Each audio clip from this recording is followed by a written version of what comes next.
नमस्कार जोहार, चलते हैं झारखंड की ताजा खबरों की ओर। लेकिन उससे पहले अगर आपने अभी तक इस चैनल को सब्सक्राइब नहीं किया तो सब्सक्राइब कर लें, जिससे कि आपको झारखंड की ताजा खबर रोजाना मिलती रहे। पहली बड़ी खबर, झारखंड में खून की भारी कमी। 17 जिले में हर महीने 18,820 यूनिट रक्त की आवश्यकता है, लेकिन स्टॉक में सिर्फ 24%। आपको या आपके जानने वालों को खून की आवश्यकता है तो खुद व्यवस्था कर लें, क्योंकि झारखंड में खून की भारी कमी है। ब्लड बैंक में आवश्यकता के अनुपात में स्टॉक काफी कम है और 17 जिलों में इसकी पड़ताल की तो चौंकाने वाला खुलासा हुआ है। लातेहार, गुमला और दुमका के ब्लड बैंक पूरी तरह से खाली हैं, साथ ही साथ जबकि 4 जिलों में 2 से 15 यूनिट तक रक्त उपलब्ध है। ईडी ने राजनेताओं और नौकरशाहों के करीबी विशाल चौधरी के आवास से जब्त मोबाइल और इलेक्ट्रॉनिक डिवाइस से मिले 100 GB डेटा को फॉरेंसिक जांच के लिए भेजा है। हाल ही में भाजपा ने विशाल चौधरी के ऑफिस का एक वीडियो जारी कर राज्य में खलबली मचा दी थी। इसके बाद ही ईडी ने इसे जांच के लिए भेजा। जांच एजेंसी ने पिछले साल विशाल के अशोकनगर स्थित आवास पर छापेमारी की थी। इस दौरान वहां से कई मोबाइल और डिजिटल डिवाइस जब्त किए गए थे और इसमें कई नेताओं और अधिकारियों से बातचीत के ऑडियो वीडियो क्लिप मिले थे। रांची बीएड कोर्स में एडमिशन के इच्छुक आरक्षित कैटेगरी के वैसे अभ्यर्थियों के लिए अच्छी खबर है, जिन्हें स्नातक की परीक्षा में 50% से कम और 45% से अधिक अंक है। सरकार के द्वारा आरक्षित कोटे के अभ्यर्थियों के लिए बीएड कोर्स में 50% अंक लाने की बाध्यता खत्म कर दी गई है। यानी अब आरक्षित कोटि के 45% या इससे अधिक अंक लाने वाले अभ्यर्थी बीएड के लिए चल रही एडमिशन प्रक्रिया में शामिल हो सकते हैं। इस संबंध में Jharkhand combined entrance competitive examination board के द्वारा नोटिफिकेशन जारी कर दिया गया है। राज्य की राजधानी रांची में नशाखोरी बढ़ रही है। सांसद संजय सेठ ने बढ़ती नशाखोरी पर चिंता व्यक्त करते हुए एसएसपी को चिट्ठी लिखी है।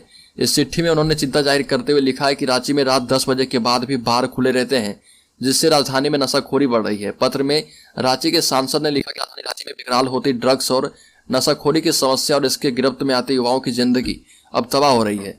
राजधानी के हजारों युवा इसके आदी हो चुके हैं। देवघर और गोवा की यात्रा रांची से हुई और भी आसान। 1 घंटे में देवघर, 2.5 घंटे में सीधे गोवा पहुंचेंगे। राजधानी रांची स्थित बिरसा मुंडा एयरपोर्ट से देवघर और गोवा के लिए विमान सेवा की शुरुआत हो रही है। इंडिगो एयरलाइंस ने फ्लाइट का शेड्यूल जारी कर दिया है। इसमें 26 मार्च को गोवा के लिए विमान उड़ान भरेंगे, जबकि 27 मार्च को देवघर के लिए फ्लाइट की शुरुआत हो जाएगी। 28 मार्च से लखनऊ की सीधी यात्रा आप देवघर से कर पाएंगे। राज्य के गोड्डा जिले में सोशल नेटवर्किंग साइट पर गर्लफ्रेंड किसी और से बात कर रही थी तो नाबालिग प्रेमी ने लोहे के रॉड से मारकर प्रेमिका की जान ले ली।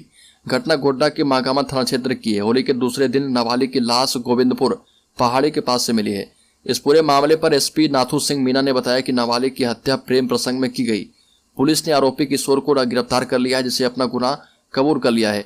पुलिस कानूनी प्रक्रिया पूरी कर उसे बाल सुधार गृह भेजने की तैयारी में है।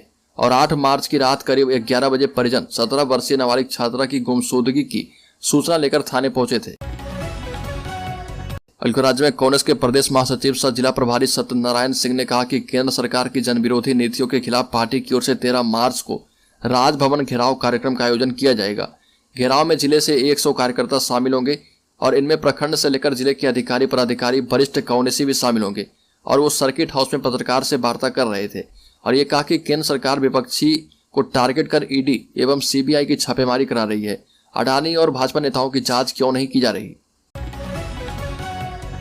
राज्य में आदिवासी समाज सरना धर्म रक्षा अभियान से जुड़े विभिन्न आदिवासी संगठनों की ओर से रांची के मोरहाबादी मैदान में बृहद सरना धर्म कोड महारैली का आयोजन किया गया। इस महारैली में संगठनों की ओर से बड़ी संख्या में आदिवासियों ने भाग लिया और जिसमें देश के विभिन्न राज्यों सहित नेपाल, भूटान, बांग्लादेश के सरना धर्मावलंबी आए हैं। महारैली के माध्यम से केंद्र सरकार से आगामी जनगणना के विहित परिपत्र के धर्म कॉलम में 7वें धर्म के रूप में सरना धर्म शामिल करने, कॉमन सिविल कोड लागू नहीं करने, पेशा कानून और समता जजमेंट लागू करने और पारसनाथ मरांगबुरु आदिवासी समुदाय को पूजा स्थल के रूप में अधिसूचित करने के पर प्रस्ताव लाकर केंद्र एवं राज्य सरकार से मांग की गई है।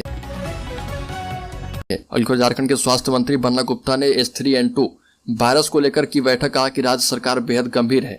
H3N2 वायरस को लेकर झारखंड के स्वास्थ्य मंत्री बन्ना गुप्ता ने रिम्स सदर हॉस्पिटल के साथ साथ डॉक्टर से जुड़े एसोसिएशन के साथ बैठक की। बैठक के बाद स्वास्थ्य मंत्री ने बताया कि यह फ्लू का एक रूप है और इसमें डरने की आवश्यकता नहीं है। राज्य सरकार गंभीर है। राज्य में अब तक कोई मामला नहीं आया। डॉक्टरों के साथ चर्चा हो चुकी है। हम पूरी तरह से कोविड के बाद से ही सजग हैं। हमारे पास पर्याप्त bed, ICU bed, oxygen plant, RT-PCR lab समेत सब कुछ तैयार है। डरने की कोई आवश्यकता नहीं है। थोड़ा भी लगेगा तुरंत संज्ञान में लेकर लग जाएंगे और हमने नजरें टिका रखी है। बल्कि राज्य में नियुक्ति परीक्षाओं में अब हिंदी, अंग्रेजी एवं संस्कृत शामिल भोजपुरी, मगही समेत ये 7 भाषाएं बाहर की गई। राज्य सरकार ने मैट्रिक से लेकर स्नातक स्तरीय नियुक्ति परीक्षा नियमावली में संशोधन किया है।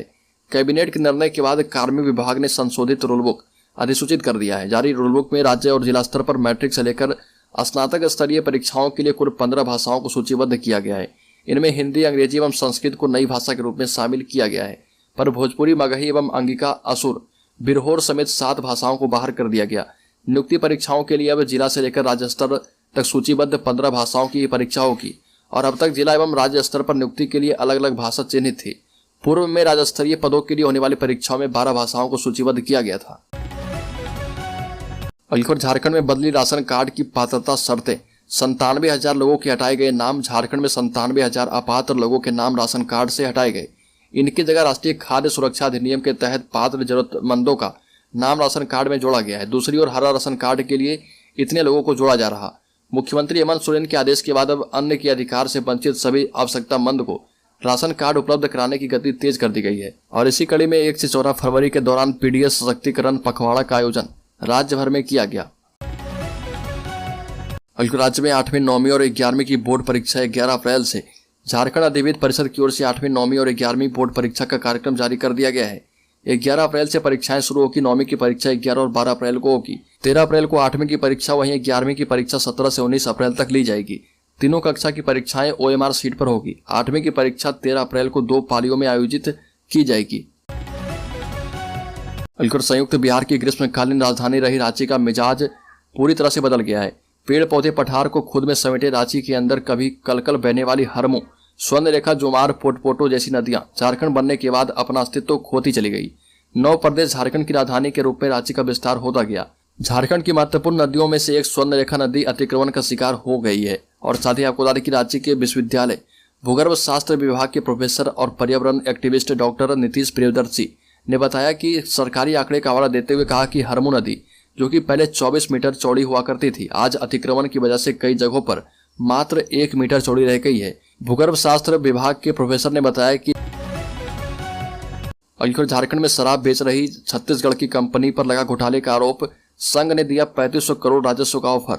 झारखंड में शराब की बिक्री को लेकर महाभारत जारी है। शराब बेचने को नियुक्त छत्तीसगढ़ सरकार की कंसल्टेंट कंपनी को पिछले दिनों हटाने के बाद बवाल और भी बढ़ गया है। झारखंड शराब व्यापारी संघ ने कंपनी के ऊपर घोटाले का आरोप लगाया है और एक कहा है कि प्लेसमेंट एजेंसी ने 4.5 महीने तक बिना बैंक गारंटी के काम कैसे किया, इसकी जांच होनी चाहिए।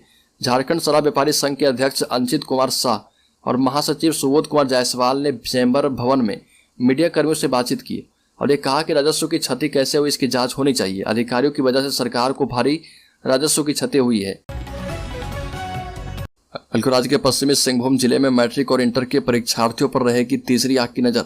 आपको बता दें कि झारखंड में मैट्रिक और इंटर की परीक्षा 14 मार्च से शुरू हो रही है और झारखंड एकेडमिक काउंसिल यानी जैक बोर्ड की ओर से आयोजित इस परीक्षा के सफल संचालन को लेकर समाहरणालय सभागार में पश्चिमी सिंहभूम के डीसी अनन्य मित्तल ने बैठक की। इस बैठक में जहां कदाचार मुक्त परीक्षा को लेकर कई दिशा निर्देश जारी किए गए, वहीं जिले में परीक्षार्थी सीसीटीवी कैमरे की निगरानी में परीक्षा देंगे।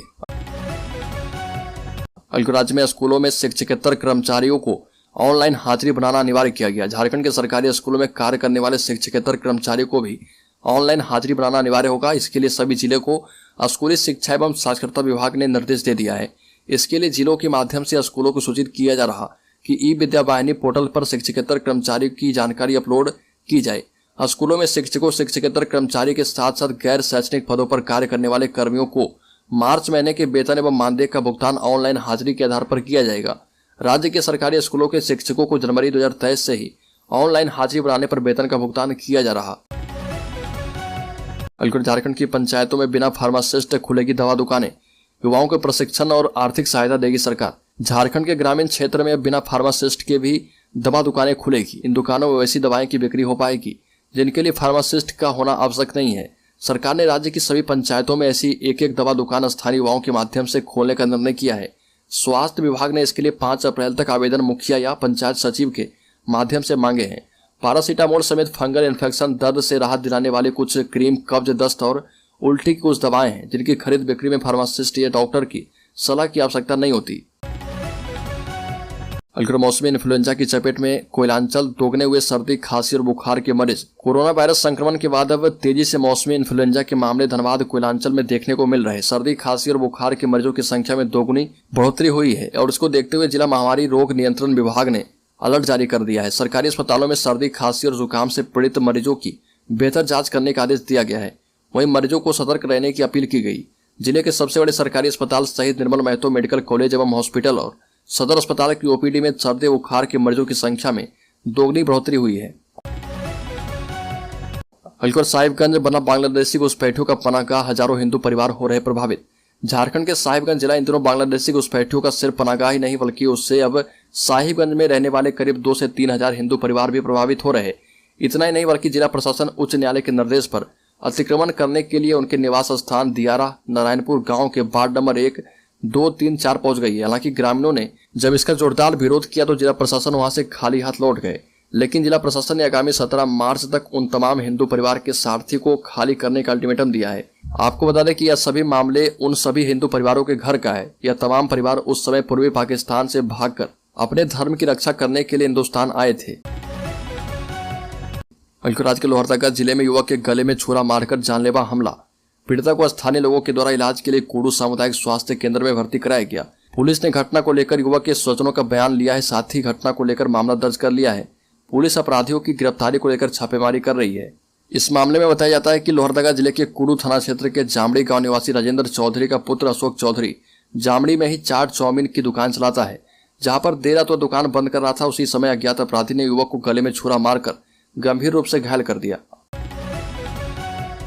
अलकर झारखंड में आंगनवाड़ी सेविकाओं एवं सहायिकाओं की मानदेय में वृद्धि का ऐलान, समूह बीमा का लाभ भी दिया जाएगा।